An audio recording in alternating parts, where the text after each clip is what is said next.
Premier épître de Paul aux Corinthiens, chapitre 1. Paul, appelé à être apôtre de Jésus-Christ, par la volonté de Dieu, et le frère Sosthène, à l'Église de Dieu qui est à Corinthe, et à ceux qui ont été sanctifiés en Jésus-Christ, appelés à être saints, et à tous ceux qui invoquent en quelque lieu que ce soit le nom de notre Seigneur Jésus-Christ, leur Seigneur et le nôtre. Que la grâce et la paix vous soient données de la part de Dieu notre Père et du Seigneur Jésus-Christ. Je rends à mon Dieu de continuelles actions de grâce à votre sujet, pour la grâce de Dieu qui vous a été accordée en Jésus-Christ. Car en lui vous avez été comblés de toutes les richesses qui concernent la parole et la connaissance, le témoignage de Christ ayant été solidement établi parmi vous, de sorte qu'il ne vous manque aucun don, dans l'attente où vous êtes de la manifestation de notre Seigneur Jésus-Christ. Il vous affermira aussi jusqu'à la fin, pour que vous soyez irréprochables au jour de notre Seigneur Jésus-Christ. Dieu est fidèle, lui qui vous a appelés à la communion de son Fils, Jésus-Christ, notre Seigneur. Je vous exhorte, frères, par le nom de notre Seigneur Jésus-Christ, à tenir tous un même langage, et à ne point avoir de division parmi vous, mais à être parfaitement unis dans un même esprit et dans un même sentiment. Car, mes frères, j'ai appris à votre sujet, par les gens de Chloé, qu'il y a des disputes au milieu de vous. Je veux dire que chacun de vous parle ainsi. Moi je suis de Paul, et moi d'Apollos, et moi de Céphas, et moi de Christ. Christ est-il divisé? Paul a-t-il été crucifié pour vous? Ou est-ce au nom de Paul que vous avez été baptisés? Je rends grâce à Dieu de ce que je n'ai baptisé aucun de vous, excepté Crispus et Gaius, afin que personne ne dise que vous avez été baptisés en mon nom. J'ai encore baptisé la famille de Stéphanas. Du reste, je ne sache pas que j'ai baptisé quelque autre personne. Ce n'est pas pour baptiser que Christ m'a envoyé, c'est pour annoncer l'Évangile, et cela sans la sagesse du langage, afin que la croix de Christ ne soit pas rendue vaine.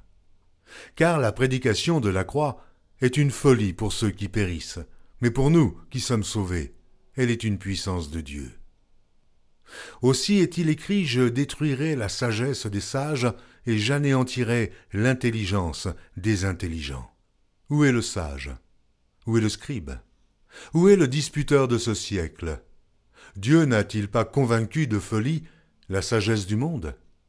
Car puisque le monde avec sa sagesse n'a point connu Dieu dans la sagesse de Dieu, il a plu à Dieu de sauver les croyants par la folie de la prédication. Les Juifs demandent des miracles, et les Grecs cherchent la sagesse. Nous prêchons Christ crucifié. Scandale pour les Juifs et folie pour les païens, mais puissance de Dieu et sagesse de Dieu pour ceux qui sont appelés tant Juifs que Grecs. Car la folie de Dieu est plus sage que les hommes, et la faiblesse de Dieu est plus forte que les hommes. Considérez, frères, que, parmi vous, qui avez été appelés, il n'y a ni beaucoup de sages, selon la chair, ni beaucoup de puissants, ni beaucoup de nobles. Mais Dieu a choisi les choses folles du monde pour confondre les sages. Dieu a choisi les choses faibles du monde pour confondre les fortes. Et Dieu a choisi les choses viles du monde et celles qu'on méprise, celles qui ne sont point, pour réduire à néant celles qui sont, afin que nulle chair ne se glorifie devant Dieu. Or, c'est par lui que vous êtes en Jésus-Christ, lequel, de par Dieu, a été fait pour nous sagesse, justice et sanctification et rédemption, afin, comme il est écrit, que celui qui se glorifie dans le Seigneur. Chapitre 2. Pour moi, frères, lorsque je suis allé chez vous, ce n'est pas avec une supériorité de langage ou de sagesse que je suis allé vous annoncer le témoignage de Dieu. Car je n'ai pas eu la pensée de savoir parmi vous autre chose que Jésus-Christ et Jésus-Christ crucifié. Moi-même, j'étais auprès de vous dans un état de faiblesse, de crainte et de grand tremblement. Et ma parole et ma prédication ne reposaient pas sur les discours persuasifs de la sagesse, mais sur une démonstration d'esprit et de puissance, afin que votre foi fût fondée, non sur la sagesse des hommes, mais sur la puissance de Dieu. Cependant, c'est une sagesse que nous prêchons parmi les parfaits, sagesse qui n'est pas de ce siècle, ni des chefs de ce siècle, qui vont être anéantis. Nous prêchons la sagesse de Dieu, mystérieuse et cachée, que Dieu, avant les siècles, avait destinée pour notre gloire. Sagesse qu'aucun des chefs de ce siècle n'a connue, car, s'ils l'eussent connue, ils n'auraient pas crucifié le Seigneur de gloire. Mais, comme il est écrit, ce sont des choses que l'œil n'a point vues, que l'oreille n'a point entendues, et qui ne sont point montées au cœur de l'homme, des choses que Dieu a préparées pour ceux qui l'aiment. Dieu nous les a révélées par l'Esprit, car l'Esprit sonde tout, même les profondeurs de Dieu. Lequel des hommes, en effet, connaît les choses de l'homme, si ce n'est l'Esprit de l'homme qui est en lui? De même, personne ne connaît les choses de Dieu, si ce n'est l'Esprit de Dieu. Or, nous n'avons pas reçu l'Esprit du monde, mais l'Esprit qui vient de Dieu, afin que nous connaissions les choses que Dieu nous a données par sa grâce. Et nous en parlons non avec des discours qu'enseigne la sagesse humaine, mais avec ceux qu'enseigne l'Esprit, employant un langage spirituel pour les choses spirituelles. Mais l'homme animal ne reçoit pas les choses de l'Esprit de Dieu, car elles sont une folie pour lui. Et il ne peut les connaître parce que c'est spirituellement qu'on en juge. L'homme spirituel, au contraire, juge de tout, et il n'est lui-même jugé par personne. Car qui a connu la pensée du Seigneur pour l'instruire? Or nous avons la pensée de Christ.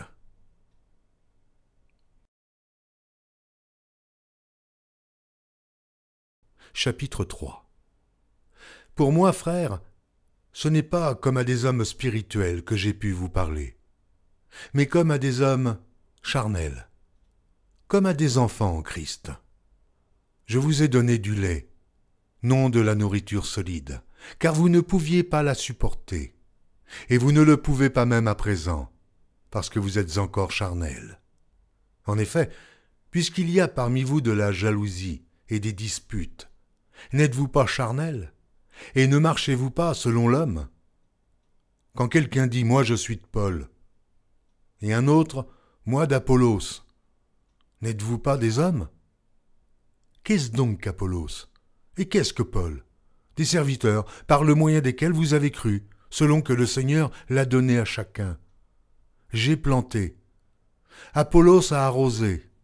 Mais Dieu a fait croître, en sorte que ce n'est pas celui qui plante qui est quelque chose, ni celui qui arrose, mais Dieu qui fait croître. Celui qui plante et celui qui arrose sont égaux, et chacun recevra sa propre récompense, selon son propre travail. Car nous sommes ouvriers avec Dieu. Vous êtes le champ de Dieu et l'édifice de Dieu. Selon la grâce de Dieu qui m'a été donnée, j'ai posé le fondement comme un sage architecte, et un autre bâtit dessus. Mais que chacun prenne garde à la manière dont il bâtit dessus. Car personne ne peut poser un autre fondement que celui qui a été posé, savoir Jésus-Christ. Or, si quelqu'un bâtit sur ce fondement avec de l'or, de l'argent, des pierres précieuses, du bois, du foin, du chaume, l'œuvre de chacun sera manifestée, car le jour la fera connaître, parce qu'elle se révélera dans le feu, et le feu éprouvera ce qu'est l'œuvre de chacun. Si l'œuvre bâtie par quelqu'un sur le fondement subsiste, il recevra une récompense. Si l'œuvre de quelqu'un est consumée, il perdra sa récompense. Pour lui, il sera sauvé, mais comme au travers du feu. Ne savez-vous pas que vous êtes le temple de Dieu, et que l'Esprit de Dieu habite en vous? Si quelqu'un détruit le temple de Dieu, Dieu le détruira, car le temple de Dieu est saint, et c'est ce que vous êtes. Que nul ne s'abuse lui-même. Si quelqu'un parmi vous pense être sage selon ce siècle, qu'ils deviennent fous, afin de devenir sages. Car la sagesse de ce monde est une folie devant Dieu. Aussi est-il écrit, « Il prend les sages dans leurs ruses. » Et encore, « Le Seigneur connaît les pensées des sages. Il sait qu'elles sont vaines. » Que personne donc ne mette sa gloire dans des hommes, car tout est à vous. Soit Paul, soit Apollos, soit Céphas, soit le monde, soit la vie, soit la mort, soit les choses présentes, soit les choses à venir. Tout est à vous, et vous êtes à Christ, et Christ est à Dieu.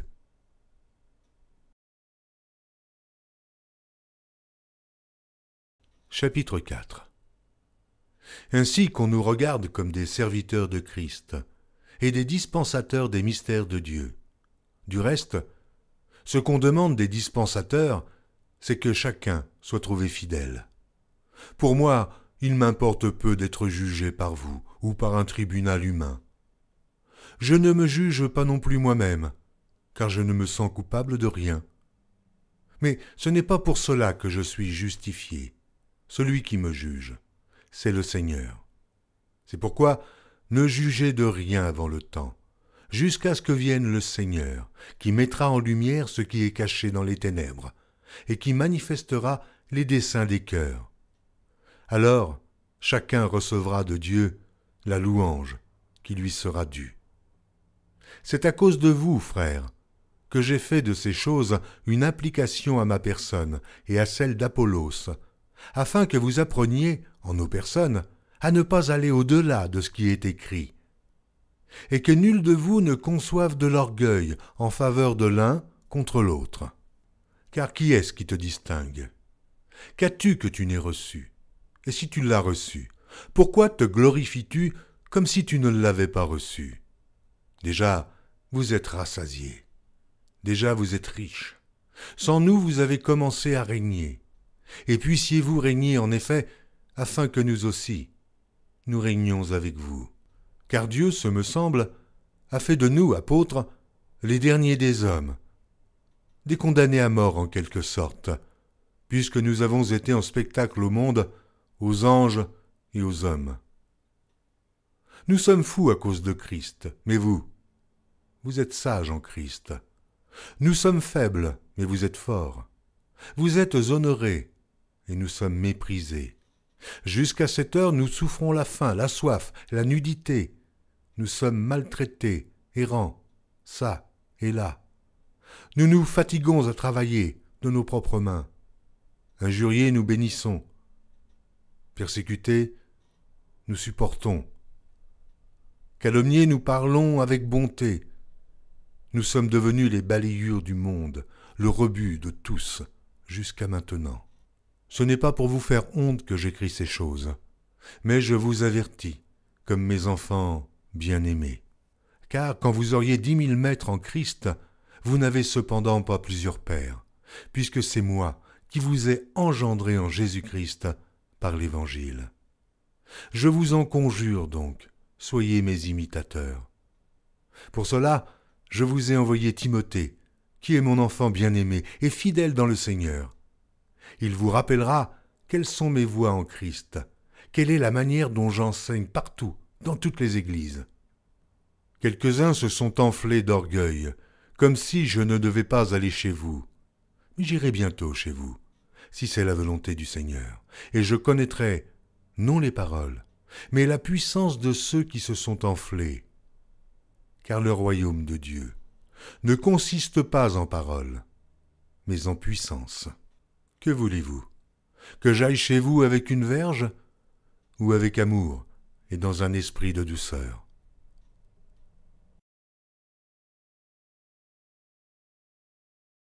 Chapitre 5. On entend dire généralement qu'il y a parmi vous de l'impudicité, et une impudicité telle qu'elle ne se rencontre pas même chez les païens. C'est au point que l'un de vous a la femme de son père, et vous êtes enflé d'orgueil. Et vous n'avez pas été plus tôt dans l'affliction, afin que celui qui a commis cet acte fût ôté du milieu de vous. Pour moi, absent de corps mais présent d'esprit, j'ai déjà jugé, comme si j'étais présent, celui qui a commis un tel acte. Au nom du Seigneur Jésus, vous et mon esprit étant assemblés, avec la puissance de notre Seigneur Jésus, qu'un tel homme soit livré à Satan, pour la destruction de la chair, afin que l'esprit soit sauvé au jour du Seigneur Jésus. C'est bien à tort que vous vous glorifiez. Ne savez-vous pas qu'un peu de levain fait lever toute la pâte ? Faites disparaître le vieux levain, afin que vous soyez une pâte nouvelle, puisque vous êtes sans levain, car Christ, notre Pâque, a été immolé. Célébrons donc la fête, non avec du vieux levain, non avec un levain de malice et de méchanceté, mais avec les pains sans levain, de la pureté et de la vérité. Je vous ai écrit dans ma lettre de ne pas avoir des relations avec les impudiques, non pas d'une manière absolue avec les impudiques de ce monde, ou avec les cupides et les ravisseurs, ou avec les idolâtres. Autrement, il vous faudrait sortir du monde. Maintenant, ce que je vous ai écrit, c'est de ne pas avoir des relations avec quelqu'un qui, se nommant frère, est impudique, ou cupide, ou idolâtre, ou outrageux, ou ivrogne, ou ravisseur, de ne pas même manger avec un tel homme. Qu'ai-je en effet à juger ceux du dehors? N'est-ce pas ceux du dedans que vous avez à juger? Pour ceux du dehors, Dieu les juge.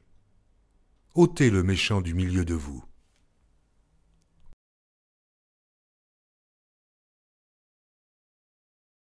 Chapitre 6.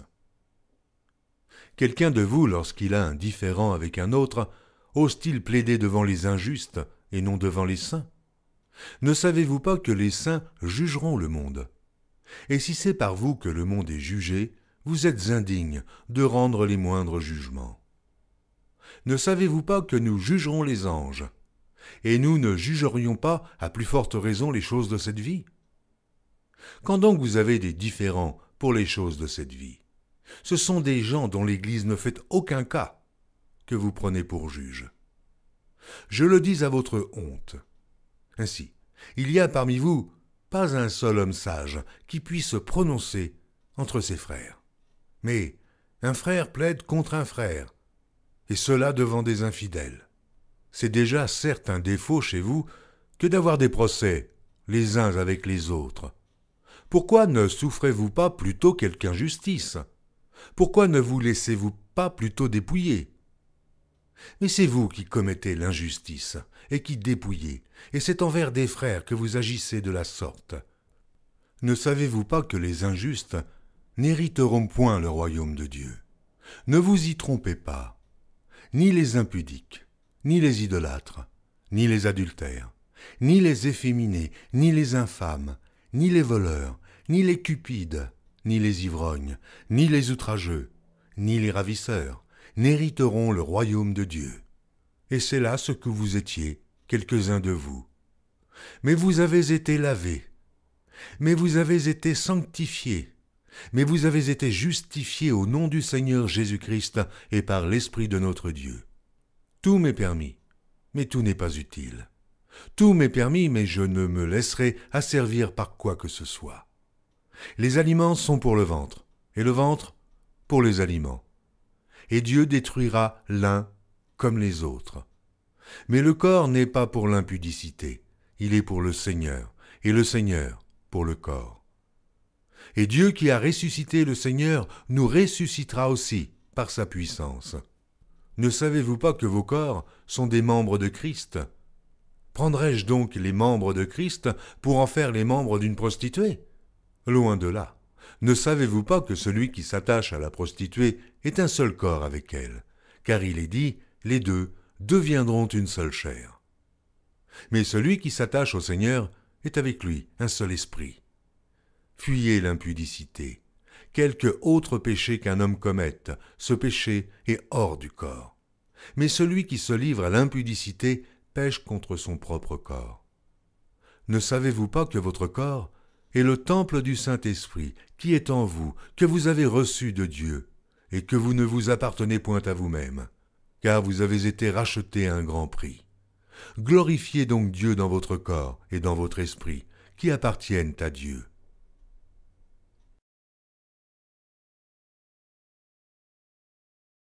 Chapitre 7.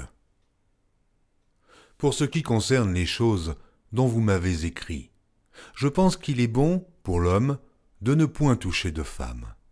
Toutefois, pour éviter l'impudicité, que chacun ait sa femme, et que chaque femme ait son mari.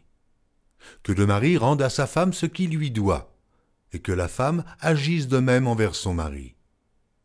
La femme n'a pas autorité sur son propre corps, mais c'est le mari. Et pareillement, le mari n'a pas autorité sur son propre corps, mais c'est la femme. Ne vous privez point l'un de l'autre, si ce n'est d'un commun accord, pour un temps, afin de vaquer à la prière, puis retournez ensemble, de peur que Satan ne vous tente par votre incontinence. Je dis cela par condescendance. Je n'en fais pas un ordre. Je voudrais que tous les hommes fussent comme moi. Mais chacun tient de Dieu un don particulier, l'un d'une manière, l'autre d'une autre. À ceux qui ne sont pas mariés et aux veuves, je dis qu'il aurait bon de rester comme moi.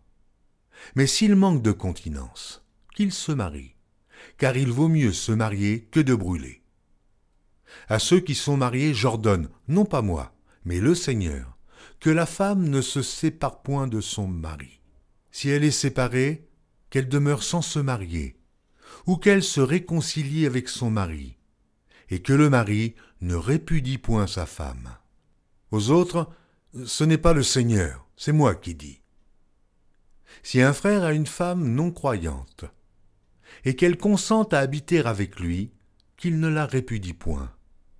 Et si une femme a un mari non croyant, et qu'il consente à habiter avec elle, qu'elle ne répudie point son mari. Car le mari non croyant est sanctifié par la femme, et la femme non croyante est sanctifiée par le frère. Autrement, vos enfants seraient impurs, tandis que maintenant ils sont saints. Si le non-croyant se sépare, qu'il se sépare. Le frère ou la sœur ne sont pas liés dans ces cas-là. Dieu nous a appelés à vivre en paix. Car, que sais-tu, femme, si tu sauveras ton mari? Ou, que sais-tu, mari, si tu sauveras ta femme?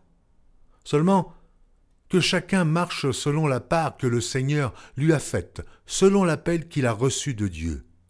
C'est ainsi que je l'ordonne dans toutes les églises. Quelqu'un a-t-il été appelé étant circoncis, qu'il demeure circoncis. Quelqu'un a-t-il été appelé étant incirconcis, qu'il ne se fasse pas circoncire. La circoncision n'est rien, l'incirconcision n'est rien, mais l'observation des commandements de Dieu est tout. Que chacun demeure dans l'état où il était lorsqu'il a été appelé. As-tu été appelé étant esclave? Ne t'en inquiète pas. Mais si tu peux devenir libre, profites-en plutôt. Car l'esclave, qui a été appelé dans le Seigneur, est un affranchi du Seigneur. De même, l'homme libre, qui a été appelé, est un esclave de Christ. Vous avez été rachetés à un grand prix. Ne devenez pas esclaves des hommes. Que chacun, frère, demeure devant Dieu, dans l'état où il était lorsqu'il a été appelé. Pour ce qui est des vierges, je n'ai point d'ordre du Seigneur, mais je donne un avis, comme ayant reçu du Seigneur miséricorde pour être fidèle. Voici donc ce que j'estime bon. À cause des temps difficiles qui s'approchent, il est bon à un homme d'être ainsi. Es-tu lié à une femme? Ne cherche pas à rompre ce lien. N'es-tu pas lié à une femme? Ne cherche pas une femme. Si tu t'es marié, tu n'as point péché. Et si la Vierge s'est mariée, elle n'a point péché. Mais ces personnes auront des tribulations dans la chair, et je voudrais vous les épargner. Voici ce que je dis, frères. C'est que le temps est court, que désormais ceux qui ont des femmes soient comme n'en ayant pas, ceux qui pleurent comme ne pleurant pas, ceux qui se réjouissent comme ne se réjouissant pas, ceux qui achètent comme ne possédant pas, et ceux qui usent du monde comme n'en usant pas, car la figure de ce monde passe. Or je voudrais que vous fussiez sans inquiétude. Celui qui n'est pas marié s'inquiète des choses du Seigneur, des moyens de plaire au Seigneur. Et celui qui est marié s'inquiète des choses du monde, des moyens de plaire à sa femme. Il y a de même une différence entre la femme et la vierge. Celle qui n'est pas mariée s'inquiète des choses du Seigneur, afin d'être sainte de corps et d'esprit, et celle qui est mariée s'inquiète des choses du monde, des moyens de plaire à son mari. Je dis cela dans votre intérêt. Ce n'est pas pour vous prendre au piège, c'est pour vous porter à ce qui est bienséant et propre, à vous attacher au Seigneur sans distraction. Si quelqu'un regarde comme déshonorant pour sa fille de dépasser l'âge nubile, et comme nécessaire de la marier, qu'il fasse ce qu'il veut. Il ne pêche point. Qu'on se marie. Mais celui qui a pris une ferme résolution, sans contrainte, et avec l'exercice de sa propre volonté, et qui a décidé en son cœur de garder sa fille vierge, celui-là fait bien. Ainsi, celui qui marie sa fille fait bien. Et celui qui ne la marie pas fait mieux. Une femme est liée aussi longtemps que son mari est vivant. Mais si le mari meurt, elle est libre de se marier à qui elle veut. Seulement, que ce soit dans le Seigneur. Elle est plus heureuse néanmoins si elle demeure comme elle est, suivant mon avis. Et moi aussi, je crois avoir l'Esprit de Dieu.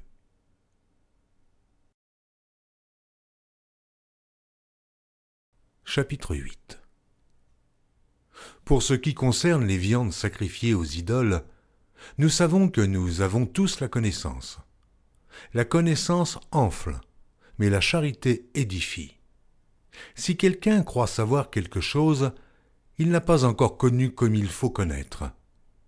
Mais si quelqu'un aime Dieu, celui-là est connu de lui. Pour ce qui est donc de manger des viandes sacrifiées aux idoles, nous savons qu'il n'y a point d'idole dans le monde, et qu'il n'y a qu'un seul Dieu.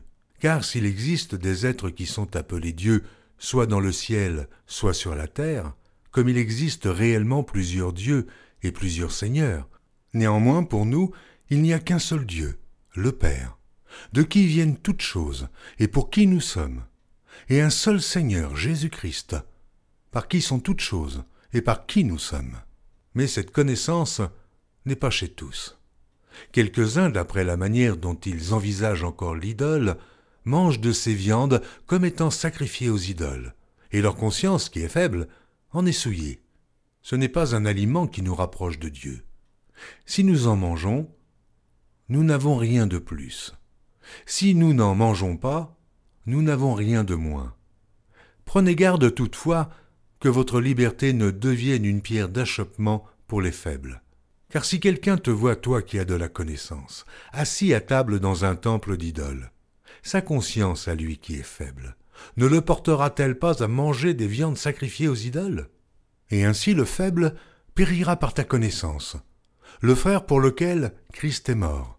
En péchant de la sorte contre les frères et en blessant leur conscience faible, vous péchez contre Christ. C'est pourquoi, si un aliment scandalise mon frère, je ne mangerai jamais de viande afin de ne pas scandaliser mon frère.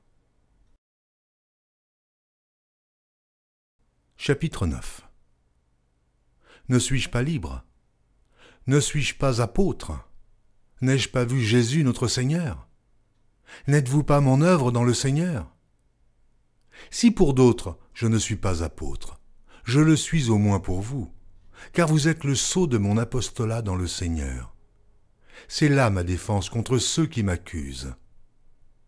N'avons-nous pas le droit de manger et de boire? N'avons-nous pas le droit de mener avec nous une sœur qui soit notre femme, comme font les autres apôtres, et les frères du Seigneur, et Céphas? Ou bien est-ce que moi seul et Barnabas, nous n'avons pas le droit de ne point travailler? Qui jamais fait le service militaire à ses propres frais?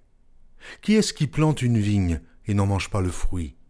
Qui est-ce qui fait paître un troupeau et ne se nourrit pas du lait du troupeau? Ces choses que je dis, n'existent-elles que dans les usages des hommes?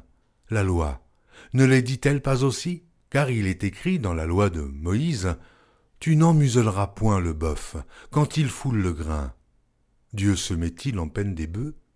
Ou parle-t-il uniquement à cause de nous? Oui, C'est à cause de nous qu'il a été écrit que celui qui laboure doit labourer avec espérance, et celui qui foule le grain, fouler avec espérance d'y avoir part. Si nous avons semé parmi vous les biens spirituels, est-ce une grosse affaire si nous moissonnons vos biens temporels?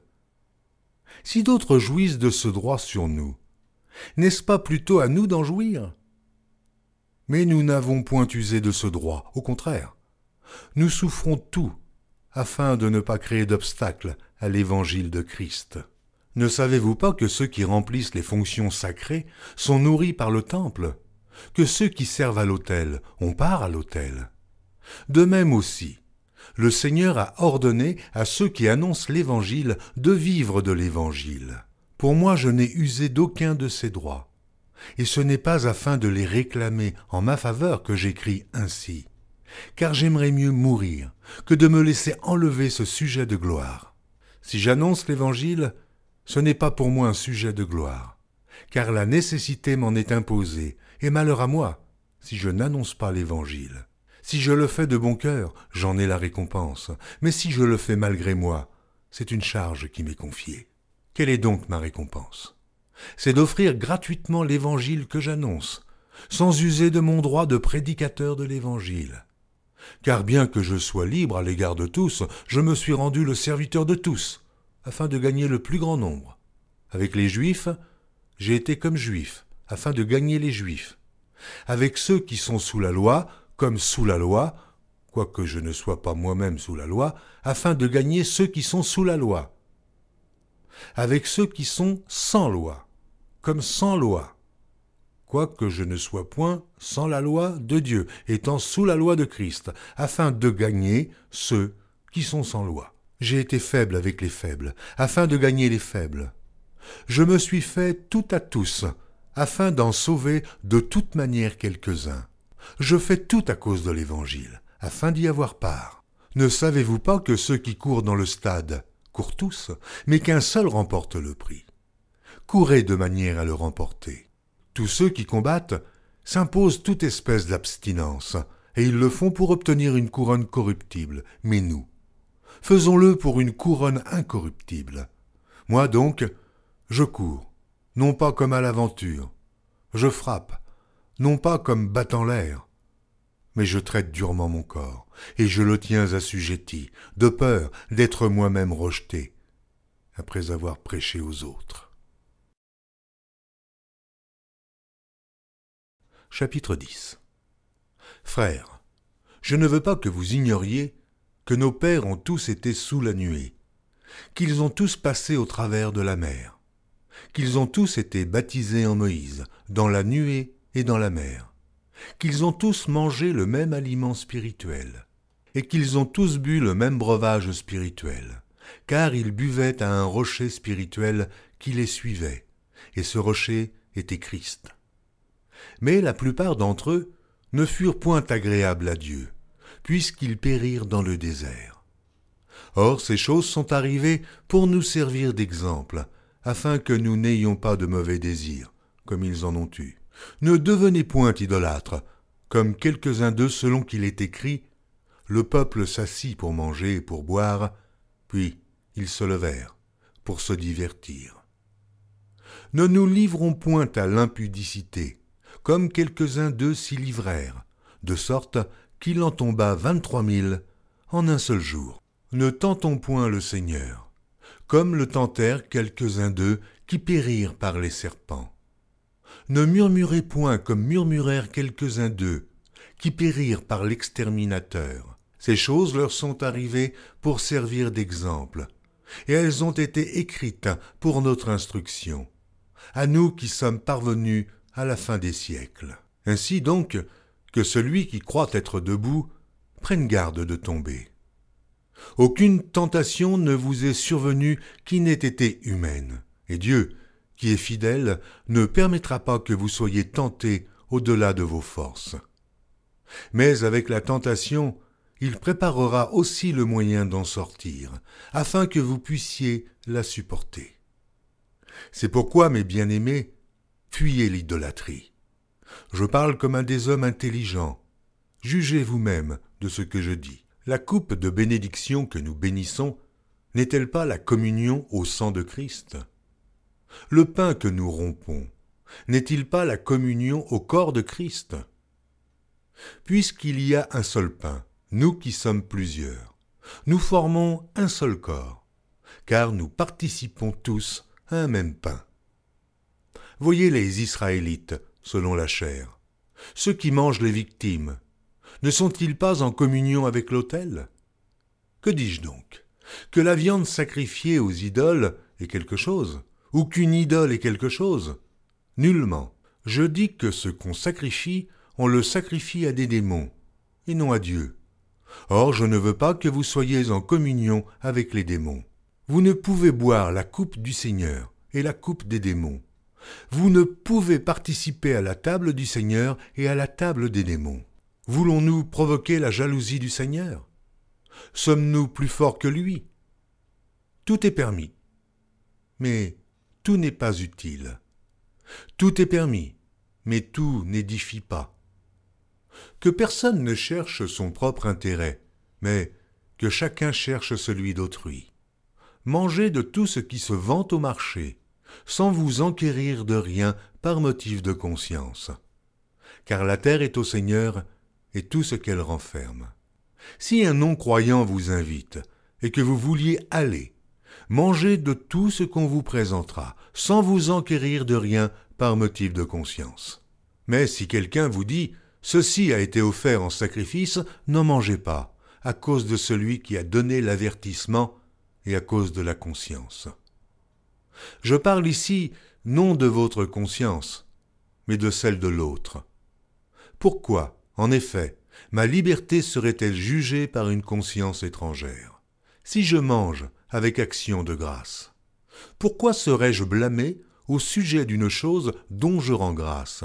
Soit donc que vous mangiez, soit que vous buviez, soit que vous fassiez quelque autre chose, faites tout pour la gloire de Dieu. Ne soyez en scandale ni aux Grecs, ni aux Juifs, ni à l'Église de Dieu, de la même manière que moi aussi je m'efforce en toutes choses de complaire à tous, cherchant non mon avantage, mais celui du plus grand nombre, afin qu'ils soient sauvés.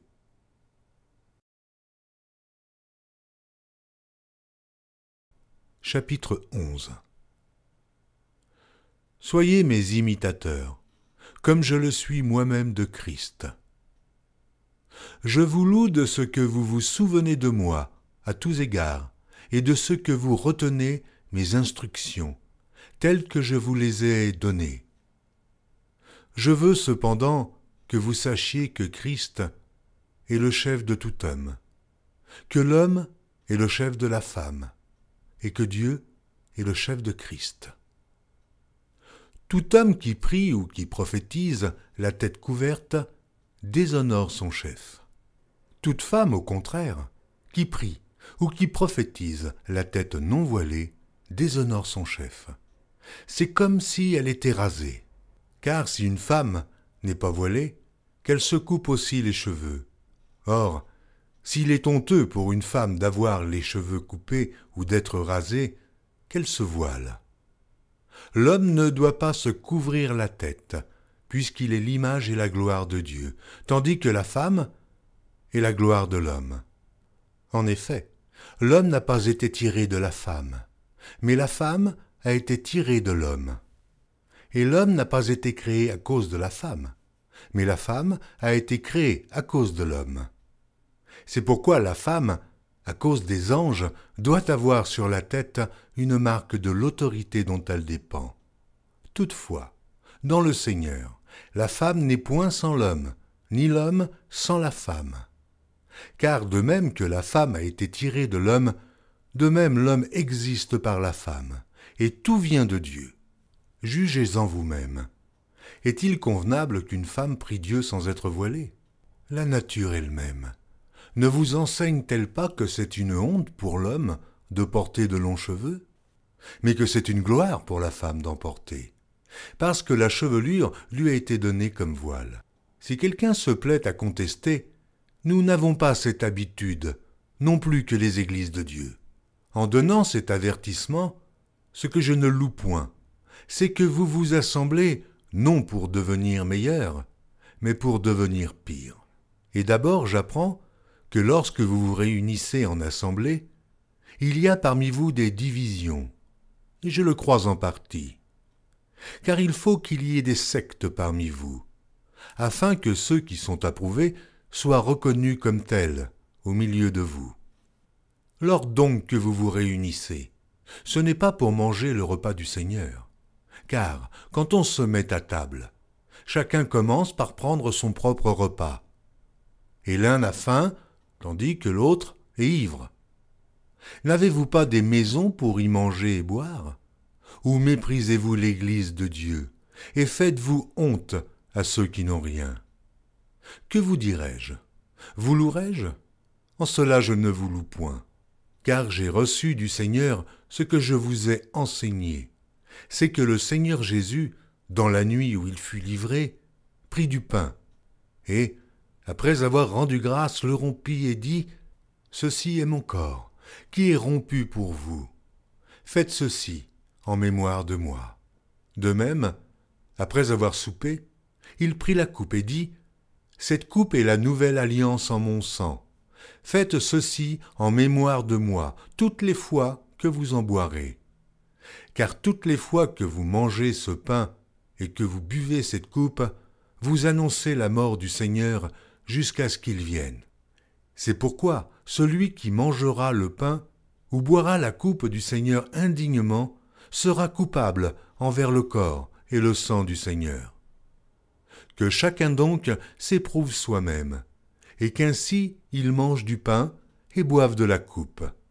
Car celui qui mange et boit sans discerner le corps du Seigneur mange et boit un jugement contre lui-même.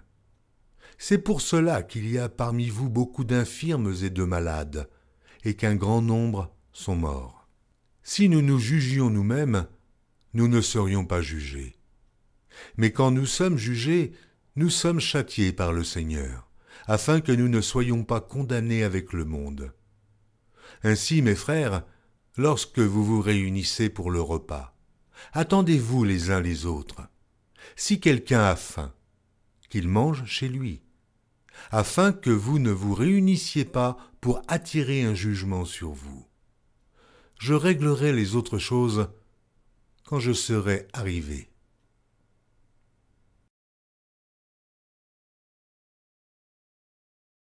Chapitre 12.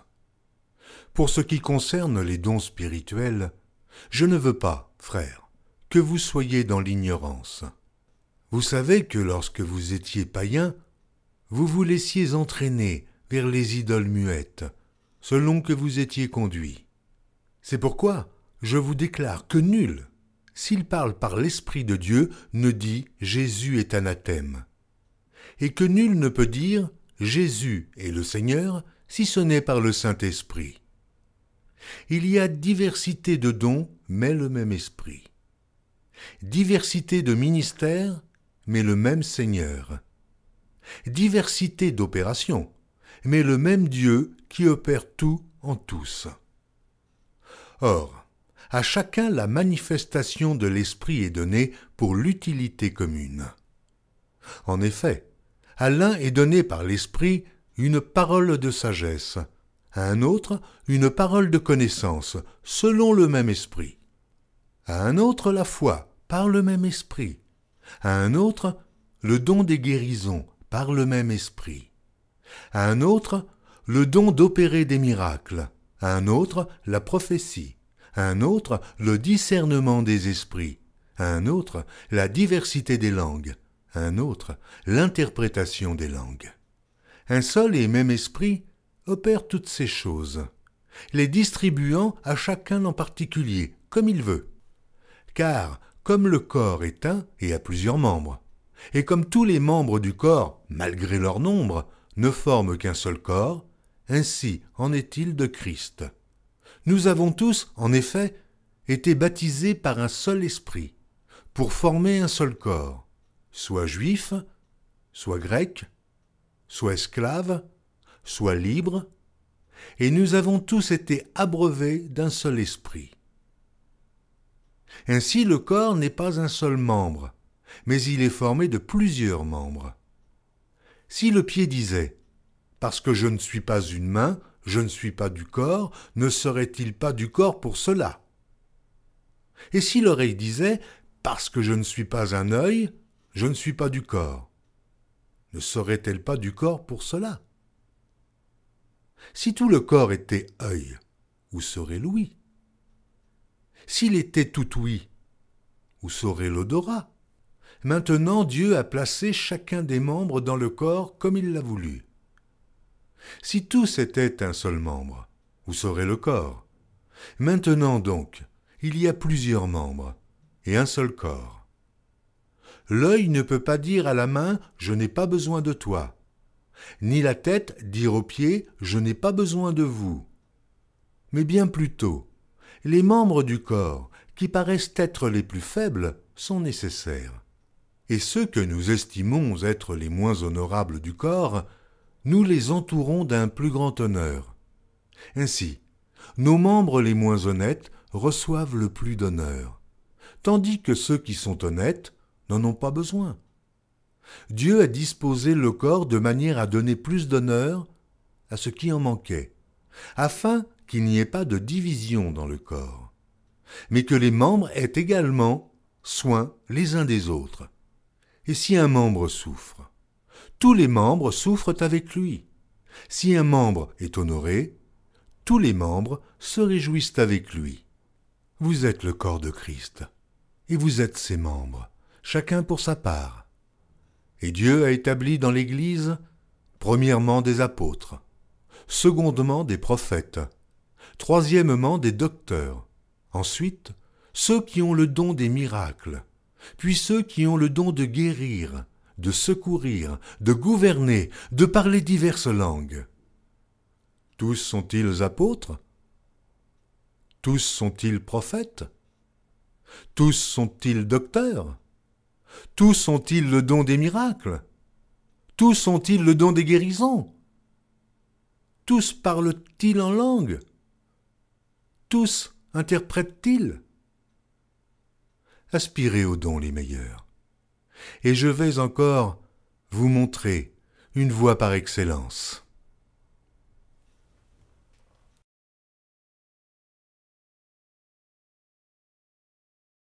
Chapitre 13. Quand je parlerai les langues des hommes et des anges, si je n'ai pas la charité, je suis un airain qui résonne, ou une cymbale qui retentit. Et quand j'aurai le don de prophétie, la science de tous les mystères et toute la connaissance, quand j'aurai même toute la foi jusqu'à transporter des montagnes, si je n'ai pas la charité, je ne suis rien. Et quand je distribuerai tous mes biens pour la nourriture des pauvres, quand je livrerai même mon corps pour être brûlé, si je n'ai pas la charité, cela ne me sert de rien.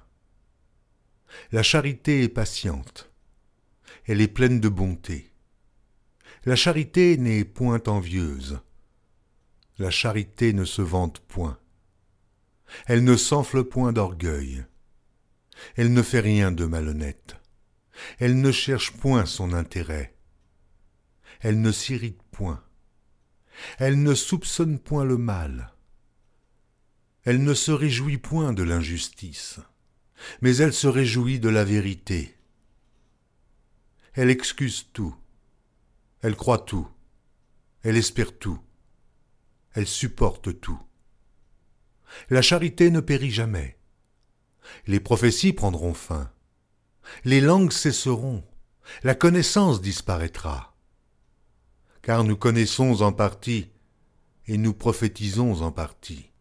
Mais quand ce qui est parfait sera venu, ce qui est partiel disparaîtra.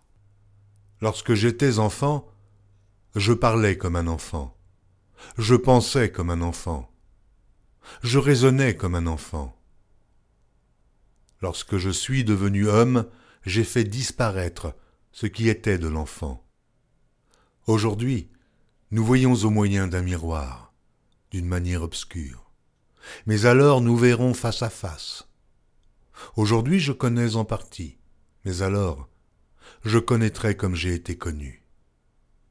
Maintenant donc ces trois choses demeurent: la foi, l'espérance, la charité. Mais la plus grande de ces choses, c'est la charité.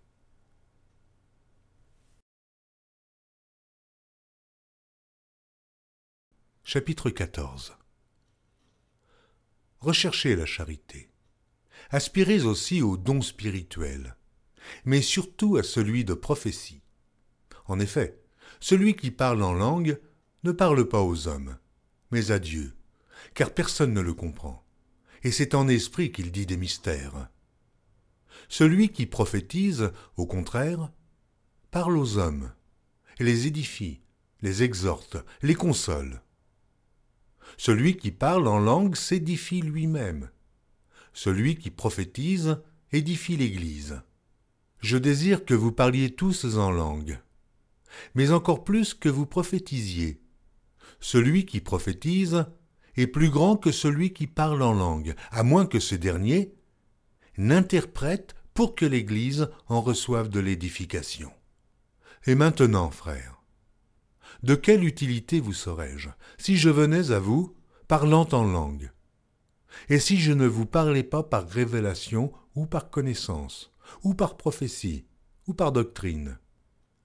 Si les objets inanimés, qui rendent un son comme une flûte ou une harpe, ne rendent pas des sons distincts, comment reconnaîtra-t-on ce qui est joué sur la flûte ou sur la harpe?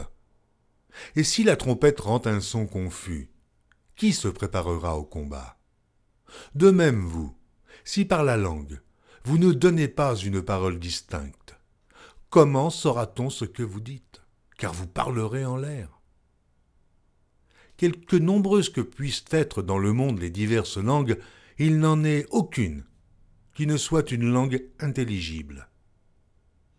Si donc je ne connais pas le sens de la langue, je serai un barbare pour celui qui parle, et celui qui parle sera un barbare pour moi. De même vous, puisque vous aspirez aux dons spirituels, que ce soit pour l'édification de l'Église, que vous cherchiez à en posséder abondamment. C'est pourquoi que celui qui parle en langue prie pour avoir le don d'interpréter. Car si je prie en langue, mon esprit est en prière, mais mon intelligence demeure stérile. Que faire donc? Je prierai par l'esprit, mais je prierai aussi avec l'intelligence.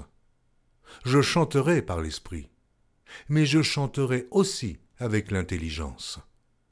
Autrement, si tu rends grâce par l'esprit, comment celui qui est dans les rangs de l'homme du peuple répondra-t-il amen à ton action de grâce, puisqu'il ne sait pas ce que tu dis? Tu rends, il est vrai, d'excellentes actions de grâce, mais l'autre n'est pas édifié. Je rends grâce à Dieu de ce que je parle en langue plus que vous tous. Mais, dans l'Église, j'aime mieux dire 5 paroles avec mon intelligence afin d'instruire aussi les autres que 10 000 paroles en langue. Frères, ne soyez pas des enfants sous le rapport du jugement, mais pour la malice, soyez enfants, et, à l'égard du jugement, soyez des hommes faits. Il est écrit dans la loi, c'est par des hommes d'une autre langue, et par des lèvres d'étrangers que je parlerai à ce peuple. Ils ne m'écouteront pas même ainsi, dit le Seigneur. Par conséquent, les langues sont un signe, non pour les croyants, mais pour les non-croyants. La prophétie, au contraire, est un signe, non pour les non-croyants, mais pour les croyants. Si donc dans une assemblée de l'Église entière, tous parlent en langue, et qu'il survienne des hommes du peuple ou des non-croyants, ne diront-ils pas que vous êtes fous? Mais si tous prophétisent, et qu'il survienne quelque non-croyant ou un homme du peuple, il est convaincu par tous, il est jugé par tous. Les secrets de son cœur sont dévoilés, de telle sorte que, tombant sur sa face, il adorera Dieu et publiera que Dieu est réellement au milieu de vous. Que faire donc, frères, lorsque vous vous assemblez? Les uns ou les autres parmi vous ont-ils un cantique, une instruction, une révélation, une langue, une interprétation? Que tout se fasse pour l'édification. En est-il qui parlent en langue? Que 2 ou 3 au plus parlent, chacun à son tour, et que quelqu'un interprète. S'il n'y a point d'interprète, qu'on se taise dans l'Église, et qu'on parle à soi-même et à Dieu. Pour ce qui est des prophètes, que 2 ou 3 parlent, et que les autres jugent. Et si un autre qui est assis a une révélation, que le premier se taise. Car vous pouvez tous prophétiser successivement, afin que tous soient instruits et que tous soient exhortés. Les esprits des prophètes sont soumis aux prophètes. Car Dieu n'est pas un Dieu de désordre, mais de paix, comme dans toutes les églises des saints. Que les femmes se taisent dans les assemblées, car il ne leur est pas permis d'y parler, mais qu'elles soient soumises, selon que le dit aussi la loi. Si elles veulent s'instruire sur quelque chose, qu'elles interrogent leur mari à la maison, car il est malséant à une femme de parler dans l'Église. Est-ce de chez vous que la parole de Dieu est sortie? Ou est-ce à vous seul qu'elle est parvenue? Si quelqu'un croit être prophète ou inspiré, qu'il reconnaisse que ce que je vous écris est un commandement du Seigneur. Et si quelqu'un l'ignore, qu'il l'ignore. Ainsi donc, frères, aspirez au don de prophétie, et n'empêchez pas de parler en langue, mais que tout se fasse avec bienséance et avec ordre.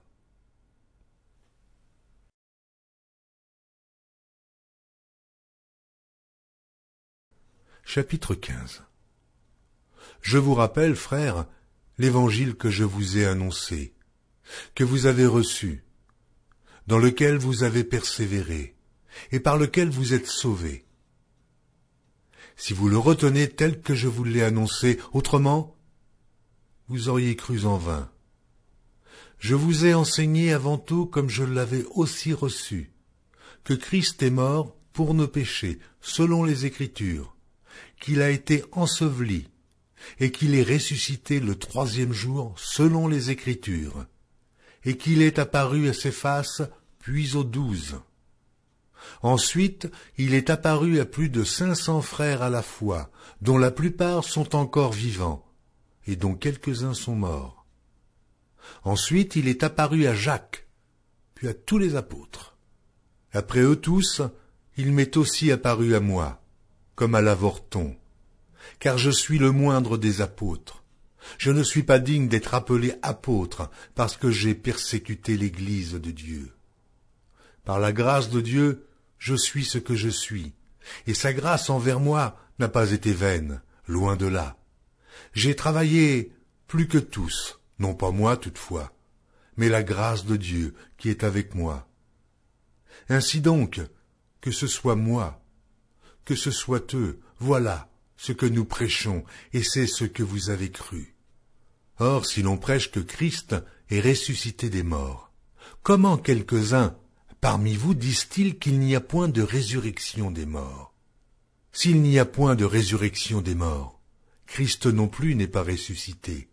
Et si Christ n'est pas ressuscité, notre prédication est donc vaine, et votre foi aussi est vaine. Il se trouve même que nous sommes de faux témoins à l'égard de Dieu, puisque nous avons témoigné contre Dieu qu'il a ressuscité Christ, tandis qu'il ne l'aurait pas ressuscité, si les morts ne ressuscitent point. Car si les morts ne ressuscitent point, Christ non plus n'est pas ressuscité. Et si Christ n'est pas ressuscité, votre foi est vaine. Vous êtes encore dans vos péchés, et par conséquent, aussi ceux qui sont morts en Christ sont perdus. Si c'est dans cette vie seulement que nous espérons en Christ, nous sommes les plus malheureux de tous les hommes. Mais, maintenant, Christ est ressuscité des morts, il est les prémices de ceux qui sont morts. Car puisque la mort est venue par un homme, c'est aussi par un homme qu'est venue la résurrection des morts. Et comme tous meurent en Adam, de même aussi, tous revivront en Christ, mais chacun en son rang. Christ comme prémisse, puis ceux qui appartiennent à Christ lors de son avènement. Ensuite viendra la fin, quand il remettra le royaume à celui qui est Dieu et Père, après avoir détruit toute domination, toute autorité et toute puissance. Car il faut qu'il règne jusqu'à ce qu'il ait mis tous les ennemis sous ses pieds. Le dernier ennemi qui sera détruit, c'est la mort. Dieu, en effet, a tout mis sous ses pieds. Mais lorsqu'il dit que tout lui a été soumis, il est évident que celui qui lui a soumis toutes choses est excepté. Et lorsque toutes choses lui auront été soumises, alors le Fils lui-même sera soumis à celui qui lui a soumis toutes choses, afin que Dieu soit tout en tous. Autrement, que feraient ceux qui se font baptiser pour les morts, si les morts ne ressuscitent absolument pas? Pourquoi se font-ils baptiser pour eux? Et nous, pourquoi sommes-nous à toute heure en péril? Chaque jour, je suis exposé à la mort. Je l'atteste, frères, par la gloire dont vous êtes pour moi le sujet en Jésus-Christ notre Seigneur. Si c'est dans des vues humaines que j'ai combattu contre les bêtes à Éphèse, quel avantage m'en revient-il? Si les morts ne ressuscitent pas, mangeons et buvons, car demain nous mourrons. Ne vous y trompez pas, les mauvaises compagnies corrompent les bonnes mœurs. Revenez à vous-même comme il est convenable, et ne péchez point. Car quelques-uns ne connaissent pas Dieu, je le dis à votre honte. Mais quelqu'un dira, comment les morts ressuscitent-ils, et avec quel corps reviennent-ils? Insensé, ce que tu sèmes ne reprend point vie s'il ne meurt. Et ce que tu sèmes, ce n'est pas le corps qui naîtra. C'est un simple grain de blé peut-être, ou quelque autre semence. Puis Dieu lui donne un corps comme il lui plaît, et à chaque semence, il donne un corps qui lui est propre. Toute chair n'est pas la même chair, mais autre est la chair des hommes, autre celle des quadrupèdes, autre celle des oiseaux, autre celle des poissons. Il y a aussi des corps célestes et des corps terrestres, mais autre est l'éclat des corps célestes, autre celui des corps terrestres. Autre est l'éclat du soleil, autre l'éclat de la lune, et autre l'éclat des étoiles. Même une étoile diffère en l'éclat d'une autre étoile. Ainsi en est-il de la résurrection des morts. Le corps est semé corruptible, il ressuscite incorruptible. Il est semé méprisable, il ressuscite glorieux. Il est semé infirme, il ressuscite plein de force. Il est semé corps animal, il ressuscite corps spirituel. S'il y a un corps animal, il y a aussi un corps spirituel. C'est pourquoi il est écrit, le premier homme, Adam, devint une âme vivante. Le dernier Adam est devenu un esprit vivifiant. Mais ce qui est spirituel n'est pas le premier. C'est ce qui est animal. Ce qui est spirituel vient ensuite. Le premier homme tiré de la terre est terrestre. Le second homme est du ciel. Tel est le terrestre. Tels sont aussi les terrestres. Et tel est le céleste. Tels sont aussi les célestes. Et de même que nous avons porté l'image du terrestre, nous porterons aussi l'image du céleste. Ce que je dis, frères, c'est que la chair et le sang ne peuvent hériter le royaume de Dieu, et que la corruption n'hérite pas l'incorruptibilité. Voici, je vous dis un mystère.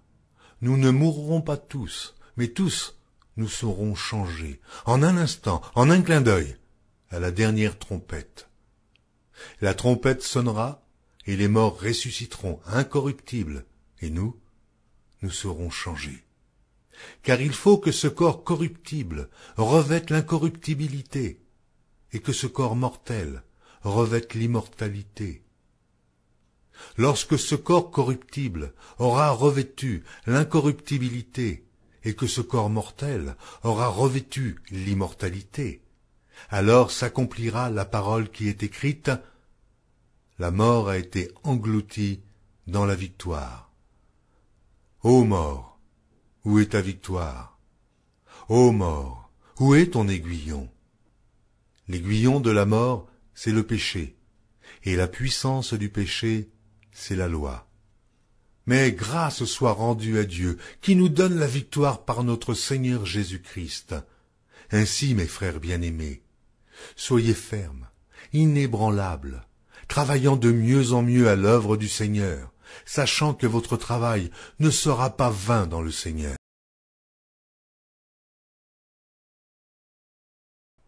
Chapitre 16. Pour ce qui concerne la collecte en faveur des saints, agissez vous aussi comme je l'ai ordonné aux églises de la Galatie. Que chacun de vous, le premier jour de la semaine, mette à part chez lui ce qu'il pourra, selon sa prospérité, afin qu'on n'attende pas mon arrivée pour recueillir les dons. Et quand je serai venu, j'enverrai avec des lettres pour porter vos libéralités à Jérusalem, les personnes que vous aurez approuvées. Si la chose mérite que j'y aille moi-même, elles feront le voyage avec moi. J'irai chez vous quand j'aurai traversé la Macédoine, car je traverserai la Macédoine. Peut-être séjournerai-je auprès de vous, ou même y passerai-je l'hiver, afin que vous m'accompagniez là où je me rendrai. Je ne veux pas, cette fois, vous voir en passant, mais j'espère demeurer quelque temps auprès de vous, si le Seigneur le permet. Je resterai néanmoins à Éphèse jusqu'à la Pentecôte, car une porte grande et d'un accès efficace m'est ouverte, et les adversaires sont nombreux. Si Timothée arrive, faites en sorte qu'il soit sans crainte parmi vous, car il travaille comme moi à l'œuvre du Seigneur. Que personne donc ne le méprise. Accompagnez-le en paix, afin qu'il vienne vers moi, car je l'attends avec les frères. Pour ce qui est du frère Apollos, je l'ai beaucoup exhorté à se rendre chez vous avec les frères, mais ce n'était décidément pas sa volonté de le faire maintenant. Il partira quand il en aura l'occasion. Veillez, demeurez fermes dans la foi, soyez des hommes, fortifiez-vous. Que tout ce que vous faites se fasse avec charité. Encore une recommandation que je vous adresse, frères. Vous savez que la famille de Stéphanas est les prémices de l'Achaïe, et qu'elle s'est dévouée au service des saints. Ayez vous aussi de la déférence pour de tels hommes, et pour tous ceux qui travaillent à la même œuvre. Je me réjouis de la présence de Stéphanas, de Fortunatus et d'Achaïcus. Ils ont suppléé à votre absence, car ils ont tranquillisé mon esprit et le vôtre. Sachez donc apprécier de tels hommes. Les églises d'Asie vous saluent. Aquilas et Priscille, avec l'église qui est dans leur maison, vous saluent beaucoup dans le Seigneur. Tous les frères vous saluent. Saluez-vous les uns les autres par un saint baiser. Je vous salue, moi, Paul, de ma propre main. Si quelqu'un n'aime pas le Seigneur, qu'il soit anathème. Maranatha. Que la grâce du Seigneur Jésus soit avec vous. Mon amour est avec vous tous en Jésus-Christ.